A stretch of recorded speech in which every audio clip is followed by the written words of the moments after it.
নমস্কার। লাইভ ক্লাসে বা লাইভ মক টেস্টে প্রত্যেককে স্বাগত জানাচ্ছি এবং আজকে আরেকটি নতুন এমসিকিউ পর্ব নিয়ে এসেছি এবং এখানে 15টি কনসেপচুয়াল কোশ্চেন রয়েছে। ঠিক আছে, 15টি কনসেপচুয়াল কোশ্চেন রয়েছে। এই কনসেপচুয়াল কোশ্চেনগুলো তোমরা দেখো এবং তোমরা স্ক্রিনে দেখতে পাচ্ছ প্রশ্ন এবং অপশন। তোমরা উত্তরগুলো দিয়ে যাও, আমিও শেষে উত্তরগুলো দিতে দিতে যাব। দেখো যে এই ধরনের কোশ্চেনগুলো তোমাদেরকে কীরকম ভাবে নাড়া দিচ্ছে বা তোমরা কিভাবে প্রিপারেশনের সম্মুখীন হয়েছো এই প্রশ্নের উত্তরগুলো থেকে তোমরা বুঝতে পারবে। চলো দেরি করবো না, একদমই প্রথম থেকে শুরু করছি। হ্যাঁ, দেখো প্রথমে যেটা রয়েছে কোশ্চেনটা তোমরা স্ক্রিনে দেখতে পাচ্ছ যে কিভাবে কিভাবে কোরিওলিস বল বিভিন্ন গোলার্ধে সমুদ্র স্রোতের গতিপথকে প্রভাবিত করে। ধরো এই ধরনের যদি কোশ্চেনগুলো আসে বা এই টাইপের যদি কোশ্চেন আছে তো কীরকম ভাবে তুমি এটা উত্তর দিয়ে আসবে। তার জন্য যে অপশনগুলো রয়েছে দেখো, একইভাবে উভয় গোলার্ধের স্রোতের দিক পরিবর্তন করে। উত্তর গোলার্ধের স্রোতকে ডান দিকে এবং দক্ষিণ গোলার্ধের বাঁ দিকে বেঁকে যায় বা মুড়িয়ে যায়। শুধুমাত্র পশ্চিম থেকে পূর্ব দিকে স্রোত পাঠায় এবং কেবলমাত্র মেরু অঞ্চলে প্রভাব ফেলে। যদিও একবার যদি পড়া যায় অপশনগুলো এবং পুরো প্রশ্নটা তাহলে দেখেই মনে হচ্ছে যে এটা খুব ইজি, কিন্তু এই যে কোশ্চেনের লেন্থ, যে লেন্থটা রয়েছে, হ্যাঁ, যে দৈর্ঘ্যটা রয়েছে সেই দৈর্ঘ্যটাই অনেক সময় কনফিউজডে ফেলে দেয়। তো সেক্ষেত্রে পুরো কোশ্চেনটাকে একটু ভালো করে পড়ে নেওয়া এবং উত্তরটাকে করা। তো এটা নিয়ে নতুন করে বলার কিছু নেই।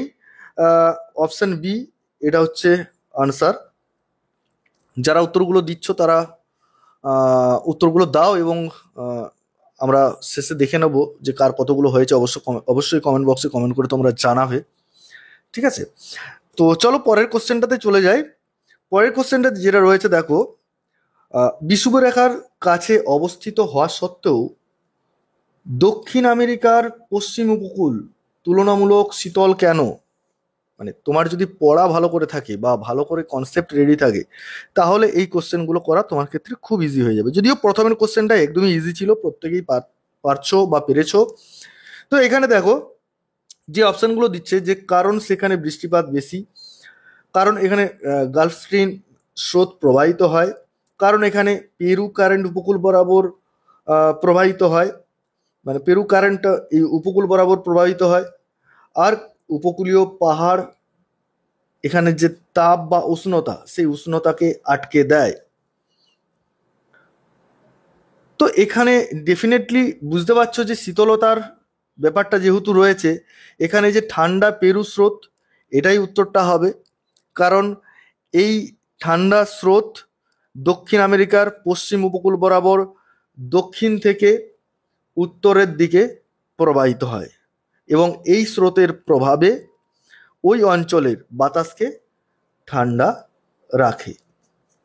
ঠিক আছে, অর্থাৎ প্রশ্নটা দেখার পর অপশনগুলো দেখলে সহজেই উত্তরটা করতে পারা যাচ্ছে।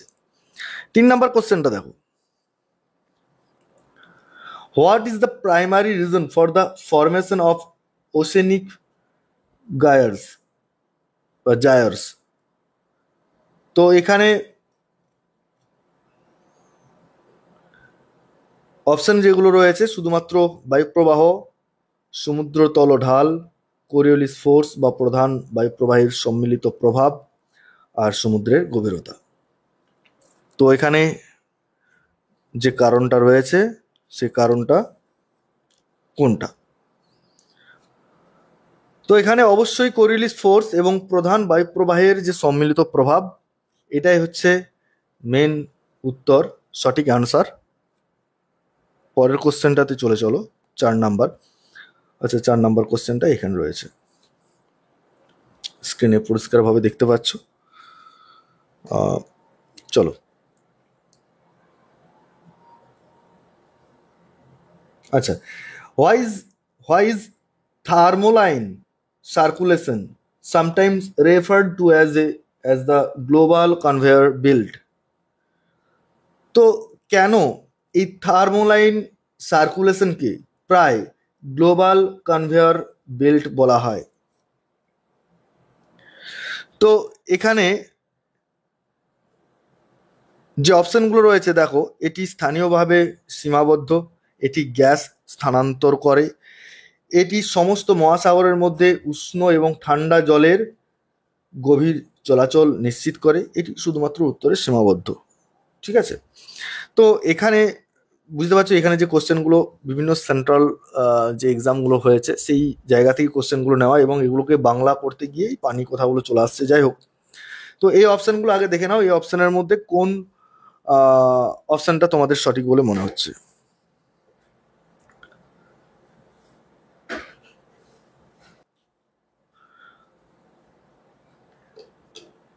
এখানে উত্তর যেটা হবে অপশন সি, এটি সমস্ত মহাসাগরের মধ্যে উষ্ণ এবং ঠান্ডা জল গভীরভাবে চলাচল করে।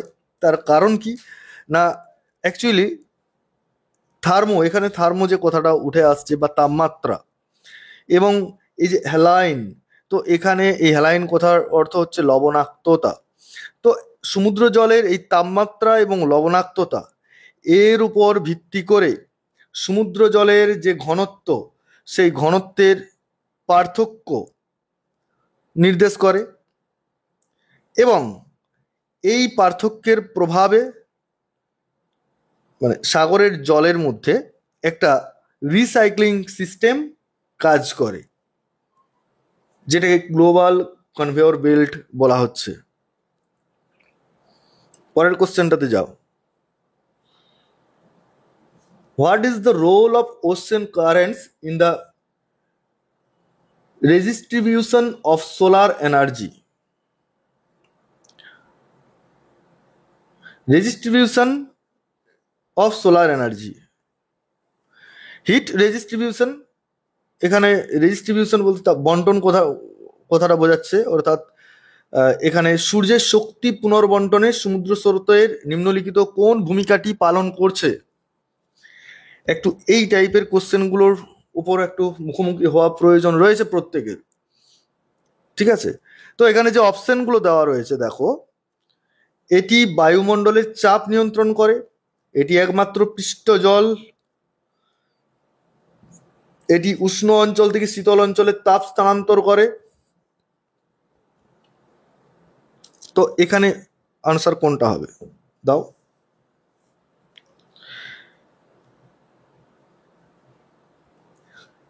এখানে যেটা হবে সেটা হচ্ছে অপশন সি, এটি উষ্ণ অঞ্চল থেকে শীতল অঞ্চলে তাপ স্থানান্তর করে। অর্থাৎ এখানে হিট রেডিস্ট্রিবিউশন, তাপের যে বন্টন, অর্থাৎ এখানে উষ্ণ যে সমুদ্র স্রোত সেগুলো নিরক্ষীয় অঞ্চল থেকে তাপ নিয়ে যাচ্ছে, কোন দিকে নিয়ে যাচ্ছে, ঠান্ডা অঞ্চলের দিকে। ঠিক আছে, এবং সেই জায়গায় তাপমাত্রার ভারসাম্য বজায় রাখার চেষ্টা করছে বা বজায় রাখছে। পরের কোশ্চেনটাতে চলে এসো, 6 নাম্বার। দেখো, why does upwelling increase marine biodiversity in certain coastal region? বাংলাটা করলে এটা দাঁড়ায় কেন কিছু উপকূলীয় অঞ্চলে আপওয়েলিং সামুদ্রিক জীববৈচিত্র্য বৃদ্ধি করে? বিভিন্ন সেন্ট্রাল এক্সাম এবং এনসিইআরটির যে কোশ্চেন, সেই কোশ্চেনগুলো এই টাইপের কোশ্চেন দেয়। তো আমরাও টার্গেট নিয়েছি যে তোমাদের প্রত্যেককে টার্গেট নিতে হবে যে এনসিইআরটির যে কোশ্চেন সেই লেভেলের কোশ্চেনগুলোকে বেশি পরিমাণে মক দেওয়া, সেই কোশ্চেনগুলোর মুখোমুখি হওয়া, সম্মুখীন হওয়া। কারণ কোশ্চেন প্যাটার্ন এরপর চেঞ্জ হতে চলেছে, চেঞ্জ হবেও। এবারে যে এক্সাম হবে সেখানে ডেফিনেটলি চেঞ্জ হবে, এবং তোমাকে ভাবতে সাহায্য করবে এবং ভাবতে সময় দেবে। ঠিক আছে, তো জাস্ট 1 মিনিট, আমার একটা কল এসছে, আমি একটু পজ করছি।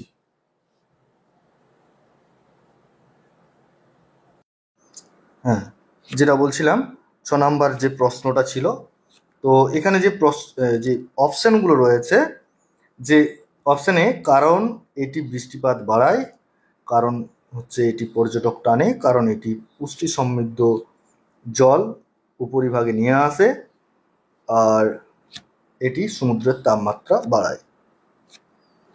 তো এই চারটা অপশনের মধ্যে কোনটা হবে? তো এখানে অপশন সি, কারণ এটি পুষ্টি সমৃদ্ধ জল উপরিভাগে নিয়ে আসে। কেননা কি হয়, গভীর সমুদ্র থেকে ঠান্ডা পুষ্টিকর জল উপরে উঠে আসে, যা ফাইটো প্ল্যাঙ্কটন, এই ফাইটো প্ল্যাঙ্কটনের বৃদ্ধিতে সহায়তা করে। ঠিক আছে, এবং সেই জায়গায় যে খাদ্য শৃঙ্খল রয়েছে সেই খাদ্য শৃঙ্খল সমৃদ্ধ করে। 7 নাম্বারটা দেখো, 7 নাম্বারে যে প্রশ্নটা উঠে আসছে বা যে প্রশ্নটা রয়েছে, how can L Niño events disrupt global weather patterns? তো অ্যাকচুয়ালি এল নিনো ঘটনা কিভাবে বৈশ্বিক আবহাওয়ার ধরনকে ব্যাহত করে? অপশন এ, এটি কেবল অ্যামাজন যে ফরেস্ট রয়েছে সেই ফরেস্টে প্রভাব ফেলে। এটি সাগরের তরঙ্গ দৈর্ঘ্য পরিবর্তন করে। এটি প্রশান্ত মহাসাগরের স্রোত ও বায়ুপ্রবাহ পরিবর্তনের মাধ্যমে বিশ্বব্যাপী খরা ও বন্যা সৃষ্টি করে। এটি কেবল দক্ষিণ গোলার্ধে প্রভাব ফেলে।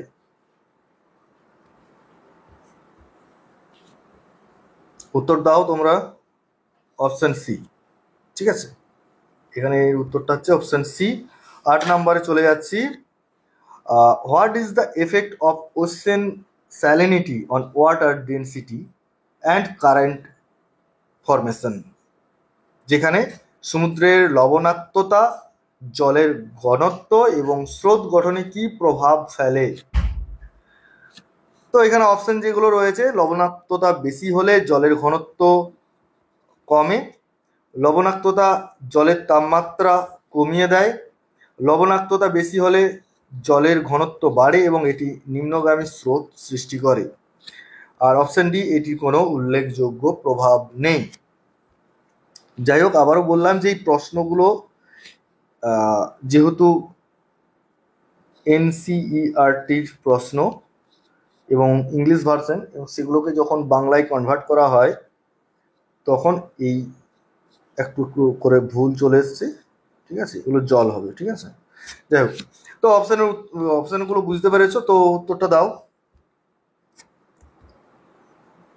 এখানেও কিন্তু উত্তর হচ্ছে সি, লবণাক্ততা বেশি হলে জলের ঘনত্ব বাড়ে এবং এটি নিম্নগামী স্রোত সৃষ্টি করে। 9 নাম্বার কোশ্চেনটা দেখো। 9 নাম্বারে যেটা রয়েছে, why is the continental slope considered more unstable than the continental shelf? কেন কন্টিনেন্টাল স্লোপ এই অংশটিকে কন্টিনেন্টাল স্লেপের চেয়ে বেশি অস্থিতিশীল বলে মনে হয়? কারণ অপশন এ, এখানে কম আলো থাকে, কারণ এটি একটি আগ্নেয়গিরি এলাকা, কারণ এখানে অধিক ঢাল থাকে যা ভূপৃষ্ঠের ধস ঘটাতে পারে। তো অপশন সি অ্যান্সারটাই হবে। 10, যদি বলা হয় নিম্নলিখিত কোনটি সুনামির প্রকৃত ব্যাখ্যা, which of the following best explains the phenomenon of tsunami? কারণ সমুদ্রপৃষ্ঠে প্রবল ঝড়ের সৃষ্টি, সমুদ্র স্রোতের দিক পরিবর্তন, সমুদ্রতলের ভূমিকম্প, আগ্নেয়গিরি ও ভূমিধসজনিত প্রবল জলতরঙ্গ। তো নতুন করে বলার কিছু নেই, এটাই হচ্ছে। পরের কোশ্চেনটা একবার দেখে নাও। Why is the Indian Ocean considered unique in the term of monsoon driven ocean circulation? অর্থাৎ মৌসুমী বায়ু নির্ভর সমুদ্র স্রোতের দিক থেকে ভারত মহাসাগরকে অনন্য কেন বলা হয়? তো অপশনগুলো দেখো।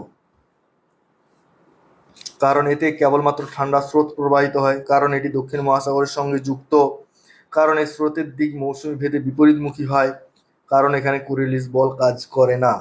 এই চারটা অপশনের মধ্যে কোনটা হবে? সি।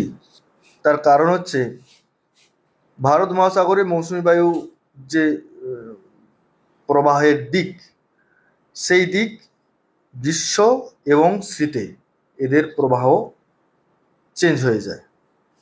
ঠিক আছে, গ্রীষ্মে হয়ে যায় উত্তর পশ্চিমমুখী এবং শীতে হয়ে যায় দক্ষিণ পূর্বমুখী।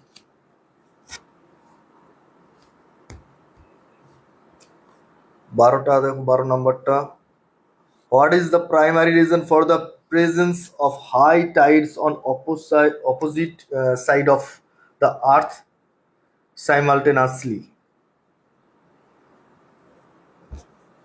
তো একই সময়ে পৃথিবীর বিপরীত দুই পাশে জোয়ারের প্রধান কারণ কি? অপশন এ সূর্যের তাপ, অপশন বি মহাকর্ষ বল, কেন্দ্রাতিক বলের সম্মিলিত প্রভাব, অপশন সি বায়ুর চাপ, অপশন ডি ভূমিকম্পের তরঙ্গ। এখানে হবে অপশন বি, উত্তরটা হচ্ছে অপশন বি। কেন না, চাঁদের মহাকর্ষ শক্তি একদিকে কি জল আকর্ষণ করে, বিপরীত দিকে কেন্দ্রাতিক বলের কারণে অন্য পাশে জোয়ার হয়, এর ফলে পৃথিবীর উভয় পাশে একই সময়ে উচ্চ জোয়ারের সৃষ্টি হয়। ঠিক আছে, 13 নম্বরটা দেখো, how does the process of ocean acidification effect marine life and ecosystem? সমুদ্র অম্লতা বৃদ্ধির প্রক্রিয়া কিভাবে সামুদ্রিক জীবন ও পরিবেশ ব্যবস্থাকে প্রভাবিত করে? অপশন এ, এটি মাছেদের দ্রুত বৃদ্ধি ঘটায়, অপশন বি, এটি প্রবাল ও শামুকের খোল তৈরিতে ব্যাহত করে, অপশন সি, এটি স্রোতের গতি বাড়ায়, অপশন ডি, এটি উপকূলীয় এলাকার উষ্ণতা বাড়ায়। উত্তর দাও। Option B. যারা উত্তরটা বি দিলে তাদের উত্তরটা সঠিক রয়েছে। 14 নাম্বারটা দেখো, দুটো পেজ জুড়ে রয়েছে। আচ্ছা, why are submarine ridges like the mid-Atlantic ridge considered evidence for plate tectonics? অর্থাৎ মিড আটলান্টিক রিজ এর মতো সাবমেরিন যে রিজগুলো রয়েছে সেই রিজগুলোকে প্লেট টেকটনিক তত্ত্বের প্রমাণ হিসেবে কেন ধরা হয়? কারণ এগুলো সমুদ্রতল চির অপরিবর্তনীয়। অপশন বি, কারণ এখানে ভূমিকম্প হয় না। অপশন সি, কারণ এখানে নতুন ক্রাস্ট তৈরি হয় এবং প্লেট ছড়িয়ে পড়ে। অপশন ডি, কারণ এগুলো আগ্নেয়গিরি তৈরি। তাহলে এখানে কোনটা হবে? অপশন সি, কারণ এখানে নতুন ক্রাস্ট তৈরি হয় এবং প্লেট ছড়িয়ে পড়ে, এটাই মেন। এবং আজকের একদম সর্বশেষ, in what way warm and cold ocean currents affect coastal climates differently? উষ্ণ ও ঠান্ডা সমুদ্র স্রোত উপকূলীয় জলবায়ুকে কিভাবে ভিন্নভাবে প্রভাবিত করে? অপশন দেখো, উষ্ণ স্রোত বৃষ্টিপাত কমায়, ঠান্ডা বাড়ায়। ঠান্ডা স্রোত শুকনো জলবায়ু সৃষ্টি করে, উষ্ণ স্রোতের আর্দ্রতা বাড়ায়। উষ্ণ স্রোত সবসময় ঠান্ডা করে, ঠান্ডা স্রোত উপকূলে তুষার ঘটায়। তো এখানে ডেফিনেটলি অপশন বিটা হচ্ছে। তো যাই হোক, এই 15টা কোশ্চেন নিয়ে আজকে তোমাদের সামনে তুলে ধরলাম। কোশ্চেনগুলো হয়তো ভালো করে পড়লে উত্তরগুলো বেশি করে করতে পারবে ঠিকই, তবে প্রথমেই যখন কোশ্চেনটার সম্মুখীন হবে, এই কোশ্চেনগুলো দেওয়ার অর্থ তুমি যখন এগুলোকে one type of time killer question বলে, তোমার সময়কে নষ্ট করবে। তুমি যখন দেখবে কোশ্চেনগুলো দেখে মনে হবে যেন যে কোশ্চেনগুলো হয়তো খুব কঠিন রয়েছে, কিন্তু যখন তুমি পড়ে নেবে, তুমি যখন পুরোপুরি পড়ে অপশানগুলো জেনে যাবে, তখন দেখবে তোমার কাছে ইজি হয়ে গেছে। তো এগুলোকে টাইম কিলার কোশ্চেনও বলে অনেক সময়, বা কনসেপচুয়াল কোশ্চেন তো রয়েছে এগুলো। তো যাই হোক, এই ধরনের কোশ্চেনের মুখোমুখি হওয়াটাও প্রয়োজন রয়েছে, তাই আজকের এই প্রশ্নপত্রটা দিলাম। কার কত নাম্বার উঠলো অবশ্যই কমেন্ট বক্সে কমেন্ট করে জানাও। পরবর্তী ক্ষেত্রে আবার নতুন মক টেস্ট নিয়ে আসবো। আজকে এই পর্যন্তই। সকলে ভালো থেকে সুস্থ থেকে আজকের ভিডিও এখানে শেষ করছি। ধন্যবাদ।